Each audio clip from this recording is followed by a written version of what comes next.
Yo, what's going on YouTube? I'm Sue, and it's that time once again for a first thoughts and initial impressions Etheria restart video.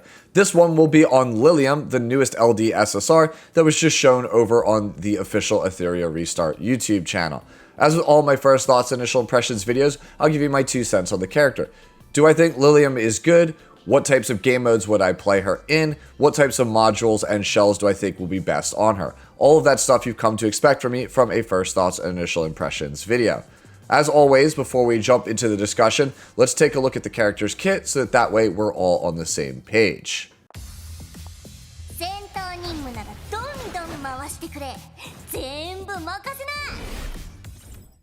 First up, Skill 1. This move restores health to Liliam for a portion of the damage dealt. It also has an exclusive passive that states that Liliam is immune to all crowd control as well as turn meter effects.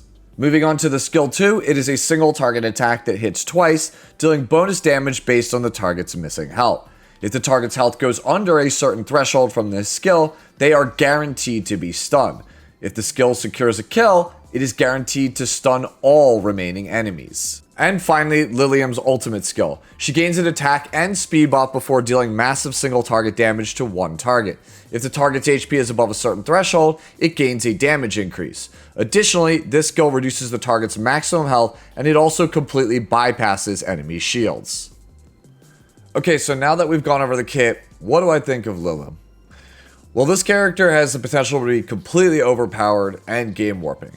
An absolute must-pull unit that comes at a time when I don't think the game can really afford it. I gave my thoughts on how I feel about the current landscape of Etheria Restart in my previous video talking about the EWS Invitational as well as the current state of the game. You could find that link down in this video's description if you are so inclined to check it out. One of the major takeaways I have from the EWS is that control and cleave are, for the most part, a bit too strong due to the fact that there is just a sheer abundance of supports at Etheria Restart that want to be very fast and build effect accuracy. It feels like there are far fewer damage dealers in this game compared to things like control units or supports. And the few good damage dealers that we do have are often fought over, such as Yelly or Holden based on your playstyle. The state of cleansers and tanks in Etheria Restart is even worse than the DPS situation though, in my opinion. For tanks, Tiamat is our only real damage sharing option, with Viper being our only damage reduction option. And the only character that actually feels like a tank based on their kit seems to be Red Rin. Other characters like Veronica, they may look like a tank on paper, but they don't actually do anything to protect your entire team if they don't take a turn. Even sadder than the tanks though, I feel like, is the state of debuff cleansers in this game. Linglo stands alone as the only truly good debuff cleanser in the game right now because she can not only cleanse all types of debuffs, but give immunity on a relatively fast body. Other characters such as Sonya or Mia, they have restrictions placed on their cleanses, which in my opinion makes them fall short of doing their job. So you might be asking, what's the point I'm trying to get at with all of this as a build-up? And it's that right now, the fundamental balance of Etheria, in my opinion, is slightly off. This leads the dev team to have to go one of 2 roads in order to fix it. Number 1, buff and release new heroes over time that fill in the holes that are missing in the current roster. You know, things like good cleansers, strong tanks, better damage dealers, so on and so forth. Or you go road number 2, which is to just drop something that completely changes the entire landscape of the game and forces people to change their playstyles from what was seen in the EWS. And Liliam, in case you can't tell, is that second one. This character's skill 1 alone is enough for me to consider this Animus a must-pull for anyone who is serious about the PvP metagame. A bruiser with built-in lifesteal is historically very strong in games like this, but a no-frills passive attach that makes you immune to crowd control and turn meter effects on top of that is absolutely wild in my opinion. Usually, immunity to crowd control has some kind of drawback, such as you're only immune to sleep but not stun, or the immunity is conditional, such as like you have to be at full health, or you have to have some kind of resource that's over a certain threshold. Other times, it comes with a drawback, such as, you might be immune to crowd control effects, but you can't receive buffs from your team to compensate. There just has to be some kind of drawback, something to make it make sense, make it feel balanced. And the only balancing thing that I can think of right now when it comes to this exclusive passive is that it probably doesn't work for all debuffs. So potentially you could defense break the character and one-shot her before she takes a turn.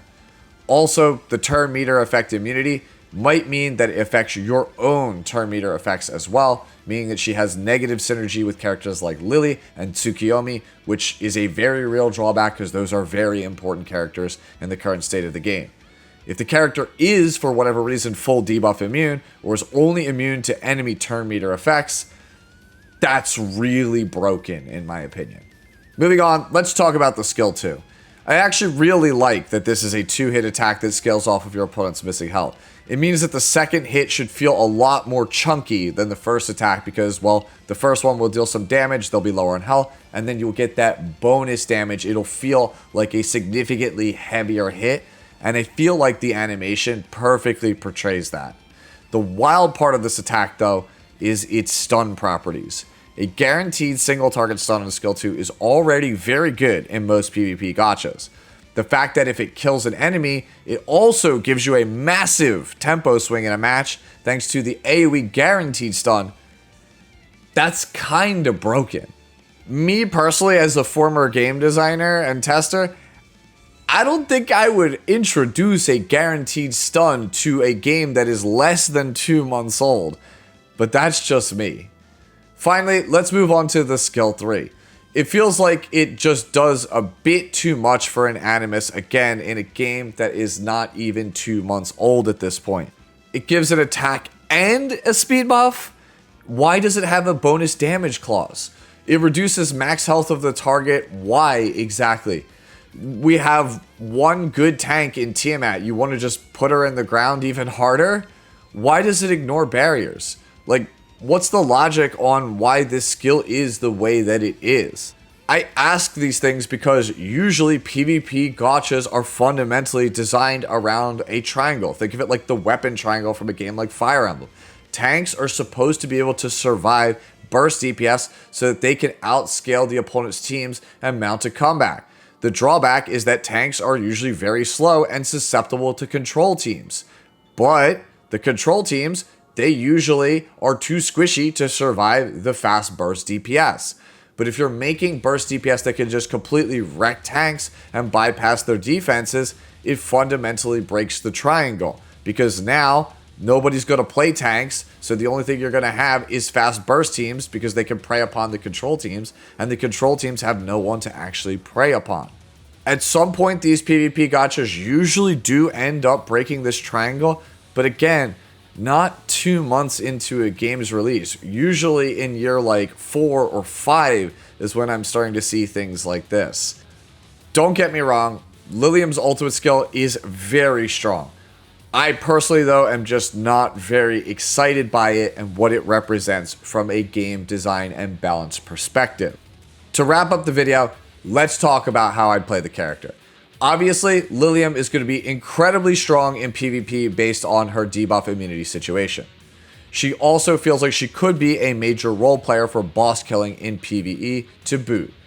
It's quite obvious that Revelation is the talk of the town when it comes to DPS, although the lack of multi-hit moves in her kit or a potential nerf to Revelation as a shell has me wary as that being the best overall build for her. But hey, they showed her using it in the preview video, so who knows, maybe it's still going to stick around for quite some time. As for module sets, this I think is going to depend on a few things. Typically, they show us the character's stats in the preview video, but for whatever reason, they didn't show it to us this time. So that's going to lead us into 2 questions. Number 1, how fast is Liliam's base speed? And number 2, can she be affected by her own teammates' turn meter manipulation? If she's not a fast character, or she can't be affected by her own team's turn meter manipulation, then I feel like Bloodbath and Bramble are going to be very strong on the character. Bloodbath will help you survive any one-hit KO cleave compositions, and Bramble will allow you to counter and thus lifesteal back up to full health if you get lucky and actually proc it.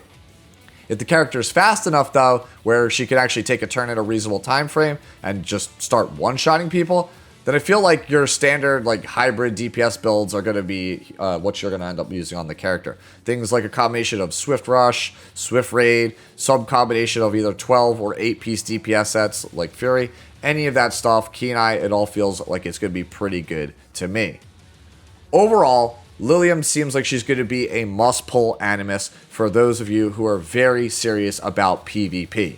On paper, this character just reads ridiculously OP, but I think if you take a step back and consider that she might have a few negative synergies with format mainstays like Lily or Tsukiyomi, or she might actually be able to be defense broken and bursted down, then maybe she might just be okay and not really all that. Still, I would rather have preferred some balance changes and a few more tanks or stronger cleansers to shake up the meta, rather than gambling on an Apex Animus that's going to cost us all quite a pretty penny to acquire.